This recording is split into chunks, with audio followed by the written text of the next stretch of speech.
Kill the Sun stands out as one of the best dark fantasy web novels out there, and its power system is a big reason why. It's one of the most unique, special, and different power systems out there, and it's also one of my favorites, and in this video we'll go through why. However, by the end of this video I'm almost sure it will also be one of your favorites, because I'll help you understand it. So without further ado, let's get right into the video.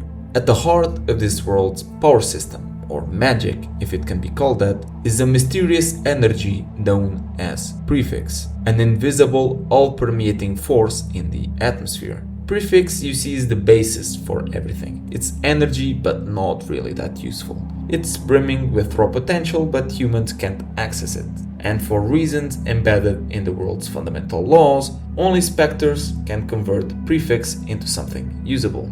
Zephyx. Zephyx is the essence of energy, and it's the best energy source out there. But how do Specters create Zephyx? Well, the answer is as dark as the world itself. They create it through suffering. Specters are born when Prephyx in an area becomes dense enough, often catalyzed by pain or horror. And once they exist, like every living organism, they must feed. And what do they feed on? They feed on suffering and humanity's misery. So in order for these predators of humanity to survive and thrive, they have to feed on the suffering of humanity. So they are in effect living generators of power. They're like trees, but instead of taking in carbon dioxide and outputting oxygen, they take in human suffering and produce Zephyx. And the problem with that is that Zephyx fuels everything in this world. It can be turned into heat, electricity, kinetic force, or anything else really.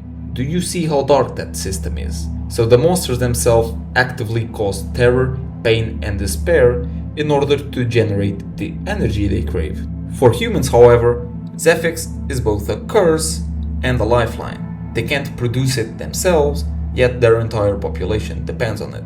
Technology, weapons, even basic needs are met by harnessing Zephyx from Specters. After all, it's the ultimate energy source.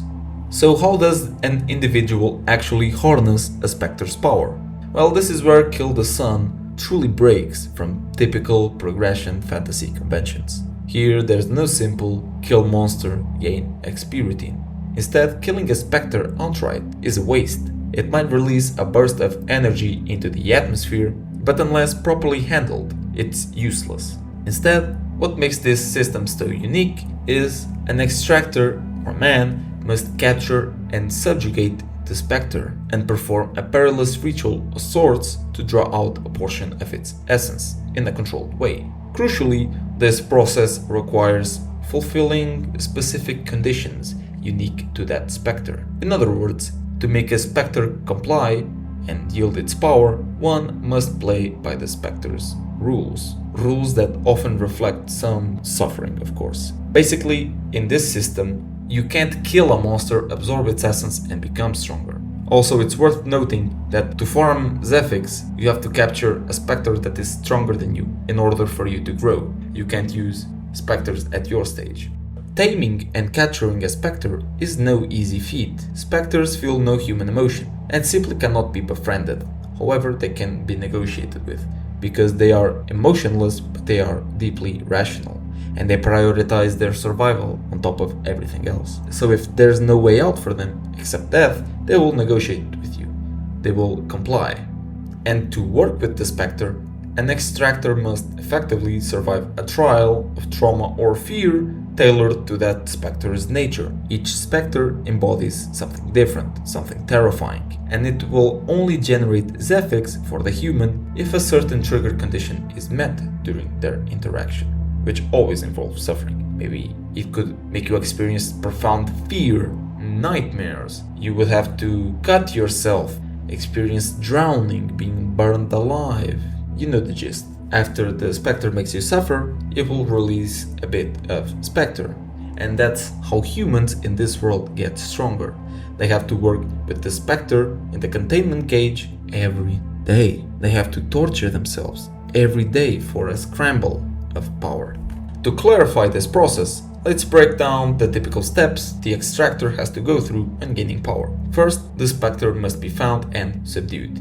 This is, of course, incredibly dangerous. An Extractor has to corner the creature, surviving its onslaught and capture it. Only when the Spectre is weakened, restrained, or is willing to negotiate with you can he then be led to the containment cage, led to a safe condition, and start being worked with. Then you have to trigger the condition. The Spectre's condition must be met to make it yield Zephyx. This is the core of the novel and the ritual. The exact requirement varies by Spectre, as I've said before. But then arises a question. If humans can't produce Zephyx, how exactly do they use it as power and how do they absorb it? Well, they do it using an innate human faculty called the Zephyx synchronizer. It's an organ that every human is born with. I think it's at a human's throat, if I'm not mistaken. It's an innate organ that lets humans work with the Spectre and gain its power. Once attuned to the Spectre, it's basically what it's called when you work with it for the first time, a person acquires a pure ability or a mutation from that Spectre. Basically, when the Extractor first works with the Spectre, fulfills the trial, and the Spectre releases Zephyx, they attune to the Spectre and gain an ability. If it's there first, it's called the pure ability, and it's derived from the Spectre's own powers. Over time, if the Extractor survives in the depths, they start to align with their ability. Their skills in using it improve, and they might even find creative ways to mitigate the drawbacks. The world's power hierarchy is divided into realms and ranks, which are basically tiers of strength. Each realm has basically 5 ranks. An Extractor at the peak of a given realm can only break through to the next by successfully synchronizing with the Spectre of the next higher realm. When they do so, instead of getting an all-new power, their existing ability mutates and evolves to a new stage. These mutations build on the original Spectre's power, adding new facets or sub-abilities. For example, minor spoilers ahead. A character with an ability tied to fog, Nick, might, upon reaching a higher tiered extraction, evolve that power to become literally formless, like fog, for a few moments. Each mutation brings its own condition and costs. So the cycle of trials continues at higher stakes. Each represent a massive leap in power. Each rank has 5 stages: early, initial, early, mid, late, and peak, and the differences are enormous. For example, a peak level rookie is roughly 5 times stronger than a new rookie. In stark contrast, a peak level shield has on the order of 50 million times the baseline strength. Even the John rank is a quantum jump. A new John starts at 10 times the power base of a normal human, meaning he's 10 times as stronger as a normal dude, and peaks at 50 times stronger than a normal man. Crucially, climbing each rank requires surviving the trials above and bonding with even stronger Specters. This means that a peak rookie, in order to go to John, must hunt down and synchronize with a second-tiered Spectre, called an adolescent class. Upon success, the Extractor doesn't gain a brand new power, but instead sees their existing ability mutate and evolve. The John rank thus serves as an evolution of the rookie's original gift. For example, if the rookie could, create flames, the John can make a giant ball of fire. Like, the core theme remains, but the scope widens. However, there are a few stages where progressing gets super harder. For example, I think it's at the veteran stage, you have to undergo a Zephyx. It's basically a grim rite of passage where one forgoes sleep, food, and water for 3 days straight. By starving and exhausting their body, the Extractor forces a fundamental change. Their system learns to draw sustenance exclusively from Zephyx, the energy of Specters. So it's basically do or die. If you fail Zephyx, you'll be stuck forever as an expert. But those who succeed come out as something else entirely. Veterans. They no longer need to eat or sleep, and barely even breathe. Their body now runs on Zephyx like engine on high-octane fuel, making them fucking powerhouses. And then they have to synchronize with a stronger Spectre, so on and so forth. Then at the specialist ranks, they have, instead of Zephyxes, they have to make something called the shell. and the shell is a thin barrier or cocoon of compressed Zephyx that an Extractor forms around their Zephyx synchronizer. And developing a shell is a fucking pain in the ass. It's a arduous, time-consuming process, often taking many years of steady effort. It might take up to 10 years or more to make one, more or less. This is because if you go to the specialist rank without a shell, your Zephyx consumption is higher than your Zephyx production. So you're basically a glass cannon. You'll run out of energy instantly. You have the power of the dragon but the endurance of a candle. So they have to make a shell to keep up with their gigantic power usage. And this is for the humans. The Specters are similarly classified in a parallel hierarchy.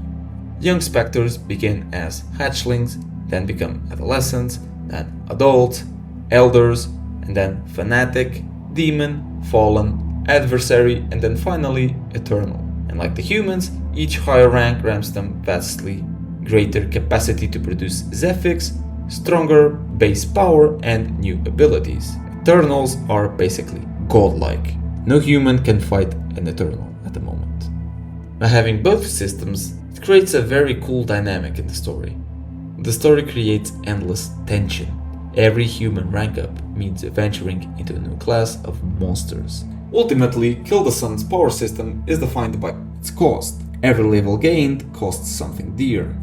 Health, comfort, or even humanity itself. Characters in the story constantly confront what they endured. Sleepless nights, endless hunger, the blood of innocence in exchange for strength. Basically, the system is he who suffers most wins. How much you suffer translates to how much power you get. Basically, it's how dead on are you on torturing yourself to farm Zephyx. It's basically a question of who wants it the most.